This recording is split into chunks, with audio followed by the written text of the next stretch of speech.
પ્રધાનમંત્રી નરેન્દ્રભાઈ મોદીના નેતૃત્વમાં કેન્દ્ર સરકારના અવિરત 12 વર્ષ વિશ્વાસ, વિકાસ અને જનકલ્યાણના પૂર્ણ થયા છે. આ સફળતાના ભાગરૂપે ભારતીય જનતા પાર્ટી કચ્છ દ્વારા ભુજ સ્થિત કચ્છ કમલમ કાર્યાલય ખાતેથી એક વિશેષ પ્રગતિ પથ યાત્રાનું ભવ્ય આયોજન કરવામાં આવ્યું હતું. પ્રારંભ થયેલી આ પ્રગતિ પથ યાત્રા અંતર્ગત કચ્છના વિવિધ પ્રગતિશીલ અને ઐતિહાસિક સ્થળોની મુલાકાત માટે 3 ખાસ બસોને પ્રસ્થાન કરાવવામાં આવ્યું હતું. આ પ્રસંગે કચ્છના સાંસદ વિનોદભાઈ ચાવડાએ પ્રધાનમંત્રી નરેન્દ્રભાઈ મોદીના દૂરોગામી નેતૃત્વની સરાહના કરતા જણાવ્યું હતું કે દેશની જનતા સતત ચૂંટણીઓમાં વિજય અપાવીને નરેન્દ્રભાઈ મોદીને વડાપ્રધાન તરીકે દેશની સૌથી વધુ સેવા કરવાનો ઐતિહાસિક અવસર આપ્યો છે. છેલ્લા 12 વર્ષો દરમિયાન કેન્દ્ર અને રાજ્ય સરકારના પરસ્પર સમન્વયથી દેશ તેમજ કચ્છ જિલ્લામાં અવિરતપણે વિકાસના કાર્યો થતા રહ્યા છે. ભવિષ્યમાં પણ આ વિકાસ યાત્રા આવી જ રીતે અવિરત ચાલુ રહેશે તેવો વિશ્વાસ તેમણે વ્યક્ત કર્યો હતો. ભુજના ધારાસભ્ય કેશુભાઈ પટેલે વડાપ્રધાન નરેન્દ્રભાઈ મોદીના નેતૃત્વમાં છેલ્લા 2.5 દાયકામાં થયેલા વિકાસની વણથંભી યાત્રા અવિરત રહેશે તેવી લાગણી વ્યક્ત કરી હતી. કમલમ ખાતેથી શરૂ થયેલી આ પ્રગતિ પથ યાત્રાના 3 રૂટ કચ્છના ઔદ્યોગિક, સાંસ્કૃતિક અને પ્રવાસન વિકાસની ઝાંખી કરાવશે. જે અંતર્ગત પ્રથમ રૂટ ભુજના ઐતિહાસિક સ્મૃતિવનથી શરૂ થઈને અંજાર, વીર બાળભૂમિ અને ચાંદ્રાણી સ્થિત સરહદ ડેરી સુધી જશે.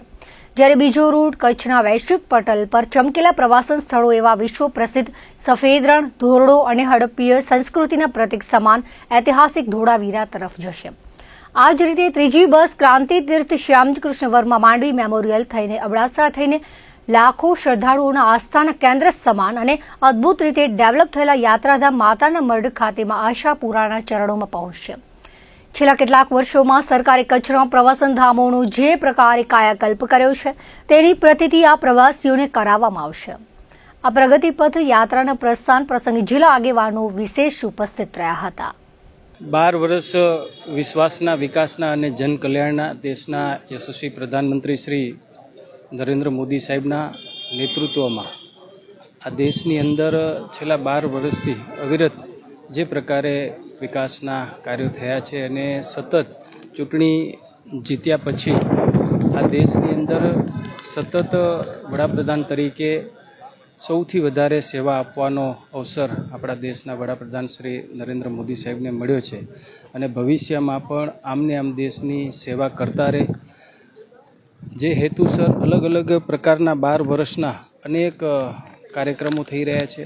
આજે ભુજ કમલમથી પ્રગતિ પથ યાત્રા 3 બસોનું અહીંથી પ્રસ્થાન કરવામાં આવ્યું હતું અને ખાસ કરીને આ પ્રગતિપથ યાત્રા એટલે કે જે છેલ્લા વર્ષોની અંદર રાજ્ય સરકાર અને કેન્દ્ર સરકારના માધ્યમથી અનેક વિકાસના કાર્યો થયા છે.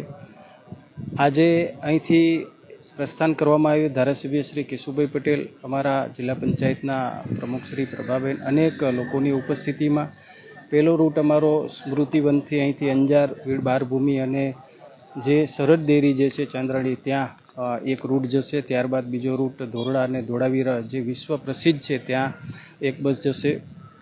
ત્રીજી બસ જે છે શ્યામજી વર્મા માંડવી મેમોરિયલ અને ત્યાંથી માતાના મઢ જે યાત્રાધામની અંદર માં આશાપુરાના આ ધામનું જે પ્રમાણે વિકાસ અને ડેવલપમેન્ટ કરવામાં આવ્યું છે ત્યાં જશે.